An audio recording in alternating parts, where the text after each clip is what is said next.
जिस वेशधारी में ये गुण हो उसे ही संत कहते हैं। उसकी वाणी से केवल भगवत यश ही निकलता है। जब चार के बीच में बैठेगा तो भगवत चर्चा, ये पहली पहचान संत की। भगवान नारायण लक्ष्मी जी सहित समस्त पार्षदों को पहचान बताए हैं कि मेरे भक्त की सबसे पहली पहचान है कि वो जब बात करेगा तो मेरा नाम निकलेगा, मेरी बात निकलेगी। कहां गए थे वो? श्री जी की कृपा से परिक्रमा करके आ रहे थे। श्री जी ने ऐसी प्रेरणा की परिक्रमा होके आ रहे। और कैसे बड़ी कृपा है लाडली जी की, नहीं और सब कैसे, बस श्री जी की बहुत कृपा है, बड़ी करुणामयी है। अपने जैसे अधमों को स्वीकार शुरू पिंड छुड़ाना उसको मुश्किल पड़ जाएगा। ऐसे प्रेमी हैं, खड़े खड़े वो ऊब जाएगा, कब भागो। वो चर्चे वृंदावन प्रिया जो लाडली लालो के। सहनशील साधु कौन? जो सह जाए अंदर की बात और बाहर की भी बात। बाहर कोई गाली दे दे, अपमान कर दे, निंदा कर दे, सह जाए।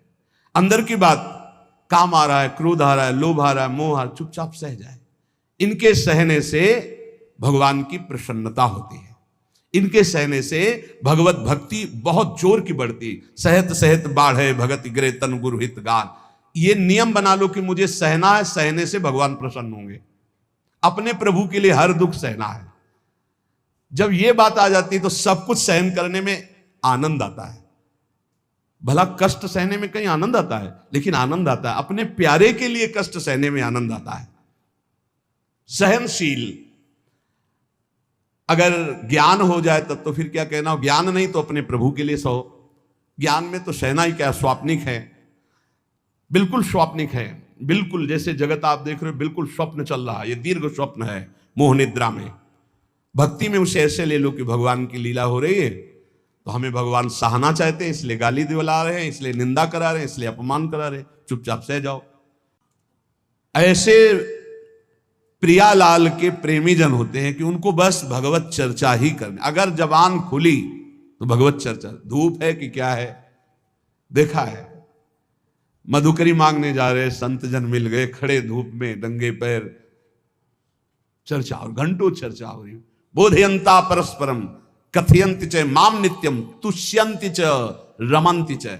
ये कठिन बात है।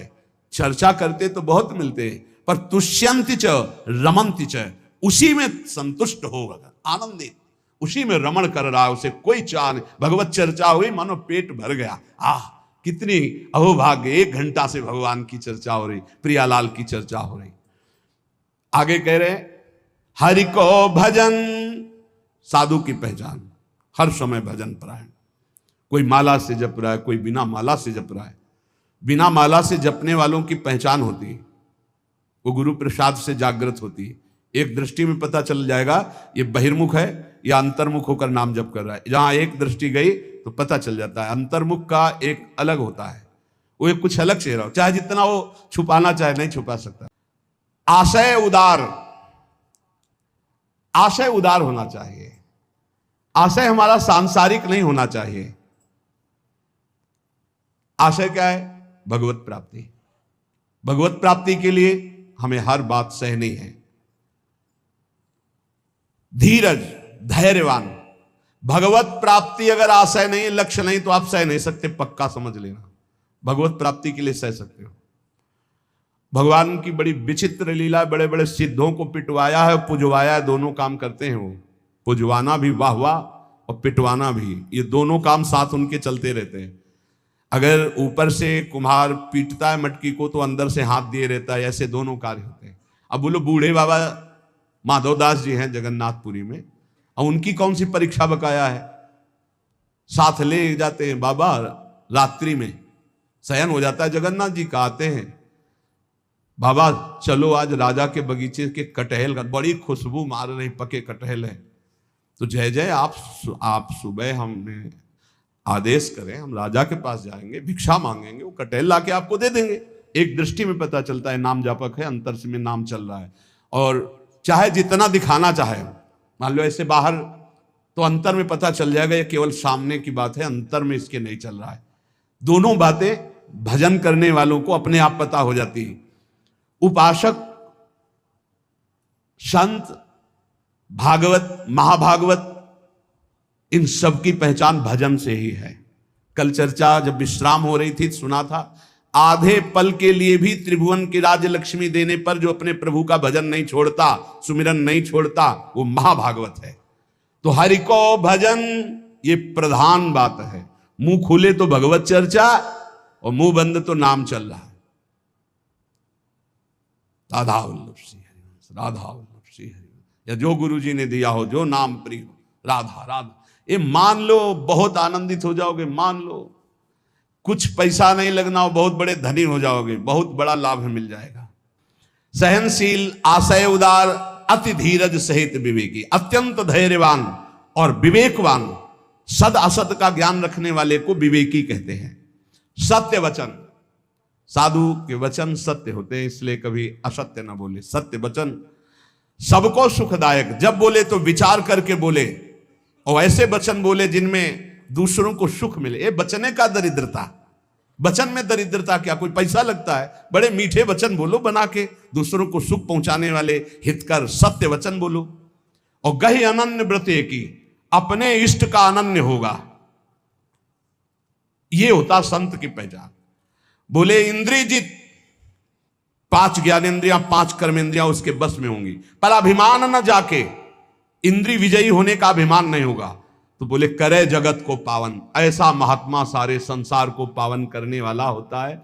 भगवत रसिक तासु की संगति, तीनों ताप न सावन, ऐसे संतों की संगति तीनों ताप, दैहिक दैविक भौतिक सब तापों का नाश करने वाला होता है। ये सब पुण्य रुई का ढेर समझो, एक अपराध बन जाए सब भस्म हो जाएंगे। नाम सोना है, सोना जितना तपेगा उतना ही चमकेगा, नष्ट होने वाली नहीं, अविनाशी वस्तु है। कमा लो ये सोना, ये जो सोना है, सोना, ये सोना वास्तविक सोना, इसी सोना में सोवत पांव पसार, पूरी रात निकल जाए, जब नींद ना आवे, मंत्र चले, तब समझो।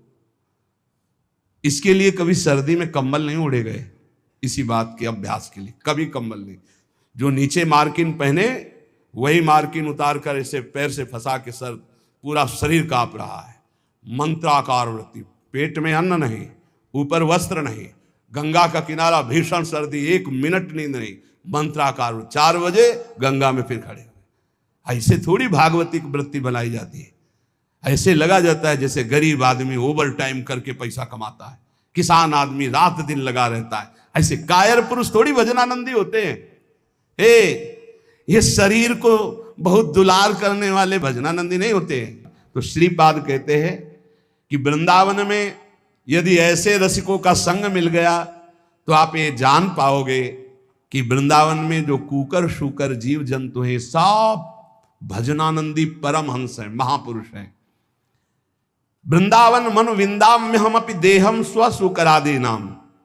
इसलिए मैं भी ये इच्छा करता हूं कि मेरा शरीर अगर छूटे और प्रियालाल ना मिले तो मैं सुअर कुत्ता वृंदावन का बनूं, बाहर ना बनूं। और ये यहाँ का सिद्धांत है।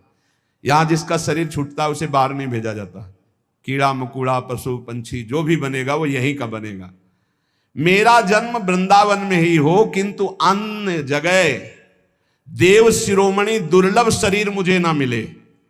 मुझे वृंदावन में सूकर कुकर आदमी बन, क्योंकि यहाँ कभी रसिकों की जूठन मिलेगी, प्रियालाल के गुण गाने वाले रसिकों के दर्शन होंगे, प्रियालाल का यश सुनने को मिलेगा, और जब इसी रज में शरीर छूटेगा तो प्रियालाल की प्राप्ति हो जाएगी। सच्ची मानिए, जितना सुख शरीर को दोगे उतना अध्यात्म सुख से हीन होते चले जाओगे।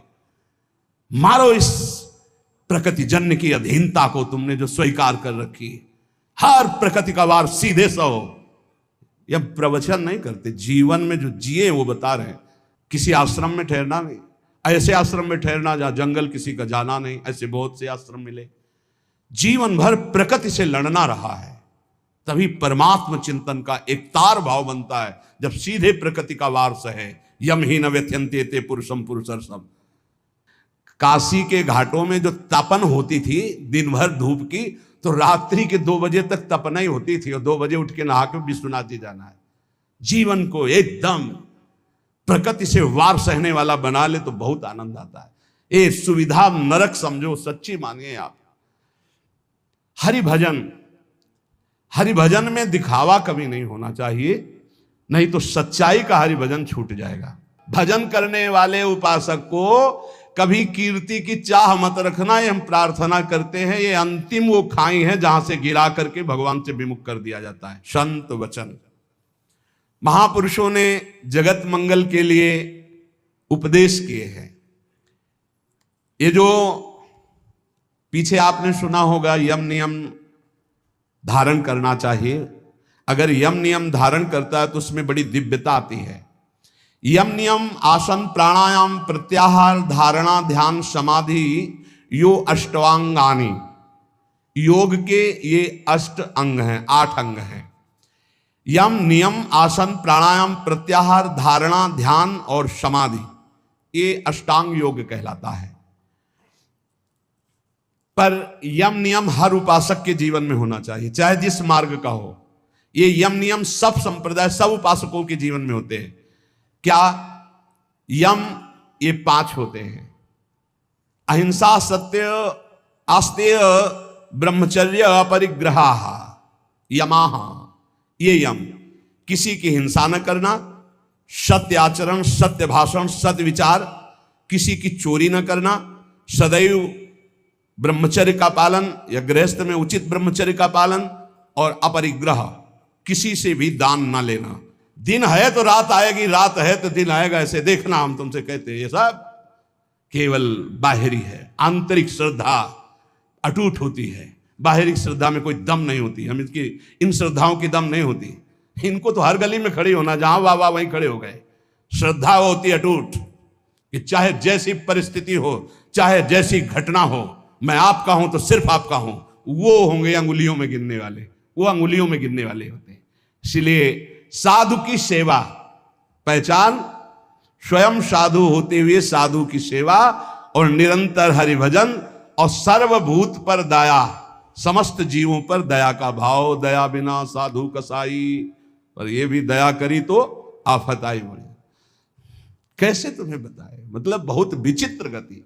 आध्यात्मिक आनंद की प्राप्ति के लिए बिल्कुल व्यवहार शून्य जीवन जो जिया गया, उसमें बिल्कुल विपरीत जीवन प्रभु ने किया है। हजारों लाखों की जो भीड़, ये जनसंख्या है भगवान, ये भीड़ भजन अगर निरंतर आपका अभ्यास है तो चल जाएगा, नहीं तो आम हो जाएगा कि मैं बहुत बड़ा हो गया हूं, जहां हुआ मैं बहुत बड़ा हुआ, वहीं से भक्ति का नाश हो जाएगा। ये यम है। अगर यम का पालन किया जाए, अपरिग्रह स्थैर्य जन्म कथंत संबोधा, अगर किसी से जिंदगी भर कोई दान ना ले, यम का और नियम का पालन करे, तो उसे कई जन्मों की स्मृति प्राप्त हो जाएगी। जैसे इसमें ब्रह्मचर्य, अपरिग्रह, आस्ते, चोरी ना करना, सत्य बोलना, किसी की हिंसा ना करना, ये 5 यम हैं। इनमें अपरिग्रह, जो इन 4 यमों का पालन करते हुए 5वां अपरिग्रह, कभी किसी का दान न ले, आकाश वृत्ति से प्राप्त हुई भिक्षा या माधुकरी वृत्ति से प्राप्त हुई भिक्षा को कभी दान नहीं कहते। जो किसी से हाथ फैला के लिया जाता है उसे दान कहते हैं। आकाश वृत्ति से जो हमें भगवान बैठे बैठे दे दे, अजगर वृत्ति, ये माधुकरी वृत्ति, ये संतों के लिए रखी गई। और गृहस्थ में तो दान लेने का कोई सवाल ही नहीं, धर्म पूर्वक कमाओ और दूसरों की सेवा करना वो बात है। लेकिन तीर्थयाटन या कहीं भी जाकर कई बार मना किया है, आप गृहस्थ हो, अपनी मेहनत की कमाई का खाओ, भले आप चना चबेना से समय काटो, लेकिन किसी की हलवा पूड़ी दी हुई मत खाओ, क्योंकि आपके पुण्य बच जाएंगे। ये सम्मानम कल्यात घोर गरलम नीचापमानम सुधा श्री राधा मुरली धरो भज सके वृंदावन मात्यज। ए भाई, कभी भूलकर भगवान से यश मत मांग लेना कि हमारा भी नाम हो जाए। बहुत खतरा है इस नाम में, बहुत खतरा है। आपसे सबसे प्रार्थना करते हैं, यश की चाह मत रखना। उर्कछु प्रथम वासना रही सो प्रभु पद सरित प्रीति सो बही। बहा दो वासना को। अगर कोई वासना रहेगी तो बहुतायत में मिलेगी, क्योंकि मेरा मालिक सबसे पहले अंदर की वासना की पूर्ति करता है। विभीषण जी के पहुंचने पर सबसे पहले लंकाधिपति का अभिषेक किया। इसलिए साधक अंदर की वासनाओं को देख लो, अगर कोई भी वासना तो हटा दो। नहीं, मेरे स्वामी का स्वभाव है, पहले तुम्हें वासना की चीज फेंकेंगे ले, और जब घृणा हो जाएगी तब आगे बढ़ा देंगे। मान आखिरी खाई है जिस पे साधु गिर जाता है। इसीलिए सबसे पहले सिद्धावस्था की सीढ़ी पे निर्माण लिखा है। निर्माण अमोहा जित संग दोषा। अपने में कोई गुणा अभिमान आकर के ये श्रेष्ठता का भाव हो जाना, मानो परमार्थ में पोछा लग जाना है। भाई कभी अहम, ये भाव मत अहम में लाना कि मेरा नाम हो जाए। भगवान को जो करवाना तो करवाने ही, वो तो सर्व समर्थ हैं, वो तो नौकर हैं, हम वैसे ही करना पड़ेगा। पर चाह कभी मत करना। अगर चाह किया तो ये आखिरी खाई है, इसमें साधु को गिरा दिया जाता है। ये माया की बड़ी विचित्र मनोहर चाल है। कितनी बड़ी बात है। यही यम का पालन कर रहे थे भीष्म पितामह जी। ब्रह्मचर्य, सत्यवादी और अहिंसा। अहिंसा का तात्पर्य बहुत सूक्ष्म होता है। जो धर्म विरुद्ध आचरण करने वालों को धर्मयुक्त दंड देता है, वो हिंसा नहीं मानी जाती है। अहिंसा का मतलब यही नहीं कि केवल अधर्मी पुरुष है, पापाचरण कर रहा है, आपका राजकीय पद में अधिकार है कि उसको दंडित किया जाए और आप उसे कि मैं तो अहिंसा व्रती छोड़ दिया, अब हिंसा हो गई। क्योंकि वो हजारों को अधर्म करके दुख देगा, वो तुम्हें पाप लगेगा। तुम अधिकार प्राप्त हो राजकीय विधान से, उसको दंडित करो, उसको शासन में लो। अधिक पापी है तो उसको न्याय के द्वारा ऐसे कब्जे में रखा जाए जिससे अपराध ना कर पावे। तो कहीं कहीं हिंसा भी अहिंसा हो जाती है। हिंसा भी अहिंसा हो जाती है। जैसे हम पीछे सुनाया था, वो लकड़ी हरी उजाले का, पूरे 4 को मारा तो पूरा गांव बच गया, तो वो अहिंसा हो गई, वो पुण्य हो गया। भीष्म पितामह जी को भगवान से कह रहे कि मुझे 100 जन्म की पूरी याद है, पीछे मैंने कोई ऐसा पाप नहीं किया जो ऐसा भोग रहा हूं। ऐसे बड़ा मीठा जहर है जिसे हाथ में लेकर स्वयं खा लिया जाता है। ये मान, प्रतिष्ठा, यश, कीर्ति, ये जगत मंगल कराने वाले भगवान की हो, उन्हीं का यश गाएं। अपनी कभी न मानकर इसका जो भोग करेगा वो नष्ट हो जाएगा। मेरी यश कीर्ति इससे नष्ट हो जाएगा। सर्वभूत पर दया, दया तो करनी है, पर दया वो जिसमें भगवत विस्मरण ना होने पावे। दया को उल्टा याद, अगर हरि की याद भूल गई तो वो दया फंसा देगी पक्का। और जिस दया में हरि सामने है कि ये मेरे भगवान हैं, वो कभी नहीं फंसा पाएगी। संत के लक्षण, जब वाणी खुले तो भगवत चर्चा, जब वाणी बंद तो भगवान नाम जप, और स्वयं साधु होते हुए साधु की सेवा एक प्रधान लक्षण है। हरि को भजन, साधु की सेवा, सर्वभूत पर दया, हिंसा लोभ दंभ छल त्यागे, विषम देखे माया। ये जो पूर्व जन्मों की स्मृति है, ये यम धारण करने से प्राप्त हो जाती है। अहिंसा, सत्य, चोरी न करना, ब्रह्मचर्य धारण करना और किसी से परिग्रह न लेना, दान न लेना।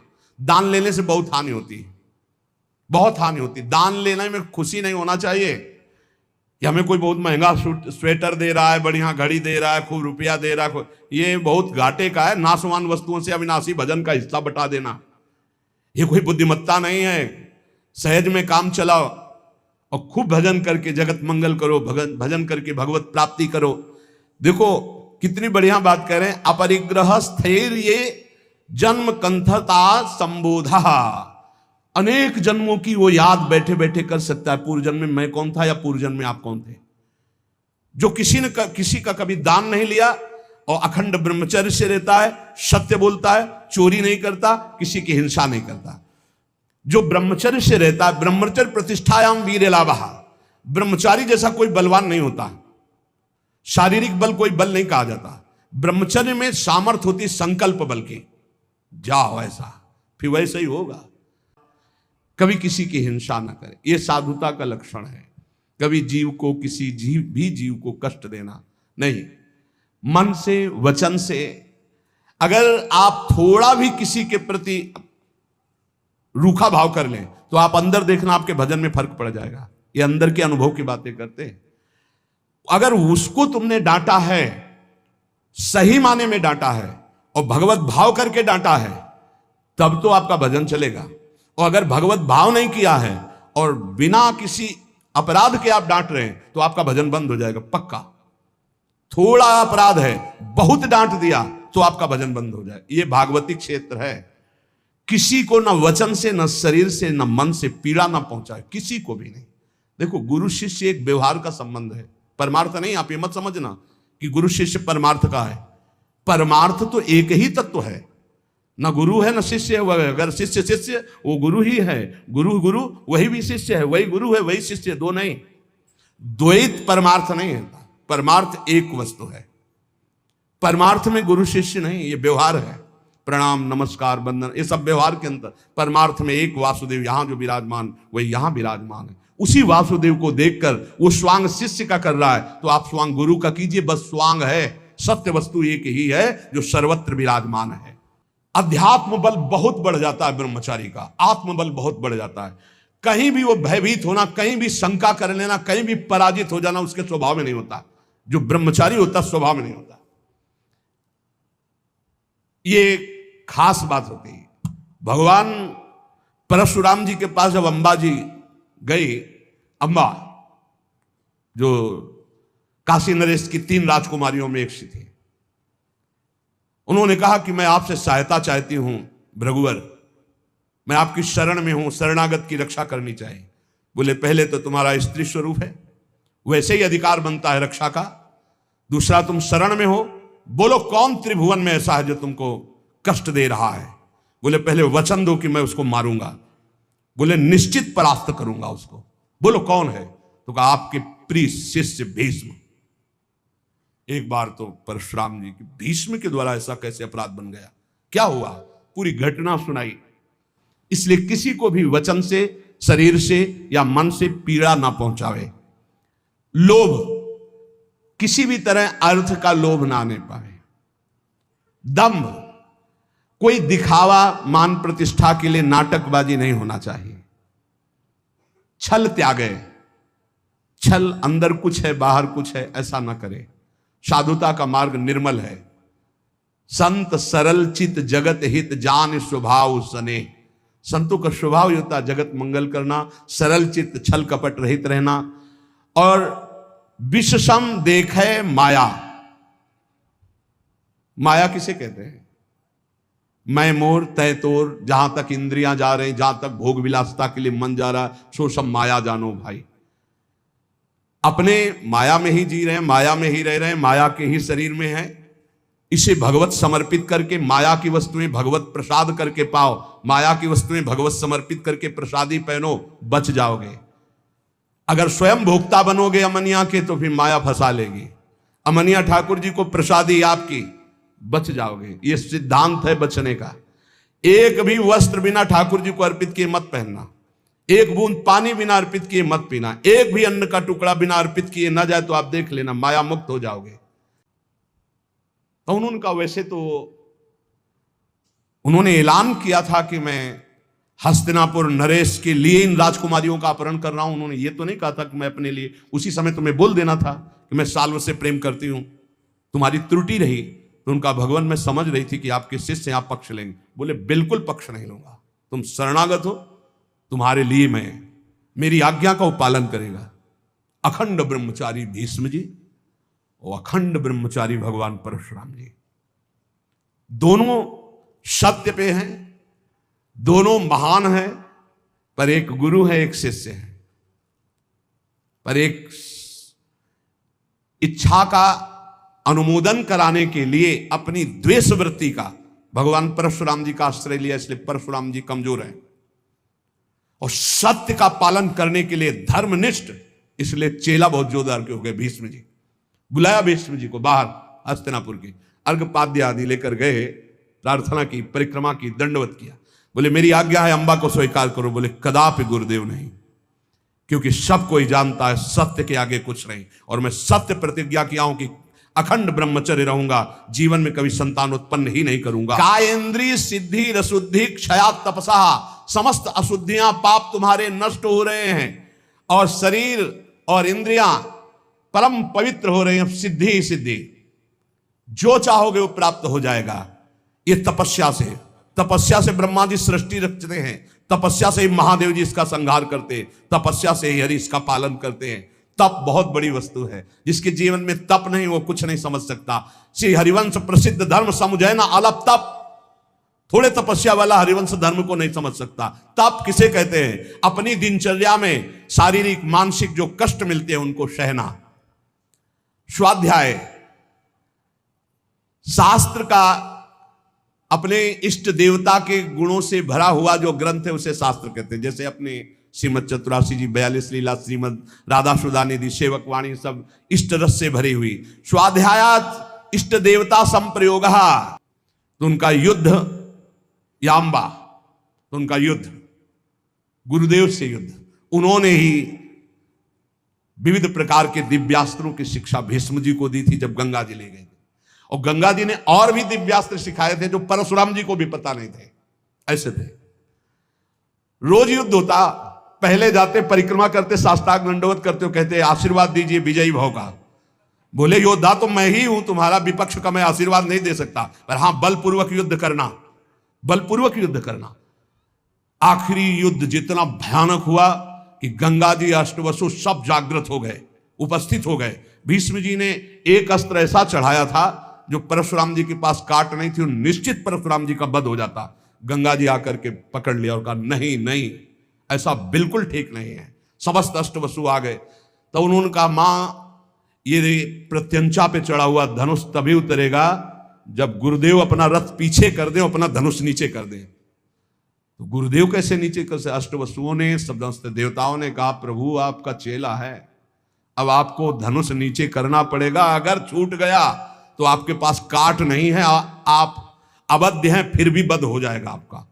भीष्म जी के बाण तभी धनुष से उतरे जब वो रथ पीछे हटा, धनुष नीचे किया, कूद गए, परिक्रमा की। और गुरुदेव स्वाध्याय करने वाला इष्ट देवता का साक्षात्कार करने की सामर्थ्य प्राप्त कर लेता है। शौच, संतोष, तपस, स्वाध्याय और ईश्वर प्रणिधान, समाधि सिद्धि ईश्वर प्रणिधानात, जो भगवान की शरण में हो जाता है, भगवान उसे समता प्रदान कर देते हैं, उस समत्व को प्राप्त हो जाता है। इसलिए हृदय में ये 5 यम, मन वचन कर्म से किसी की हिंसा न करना, सत्य बोलना, सत्य आचरण करना, सत्य विचार करना, किसी की चोरी न करना, सदैव ब्रह्मचर्य का पालन करना, किसी का भी किसी तरह से दान स्वीकार न करना, ये यम। और शरीर पवित्र रखना, संतोष हृदय में रखना, तपस्या के द्वारा मन इंद्रियों को पावन करना, अपने इष्ट ग्रंथ का स्वाध्याय करना और अपने इष्ट देव की शरण में रहना, ये नियम, यम नियम का जो पालन करता है वो सब भरपूर हो जाता है। लौकिक पारलौकिक समस्त सिद्धियां उसे प्राप्त हो जाती है। इसलिए यम नियम का पालन करते हुए निरंतर नाम जप करते हुए जितनी श्वासें हैं, अब अपने को पवित्र कर लो, अब हमारा समय व्यर्थ न जाने पावे।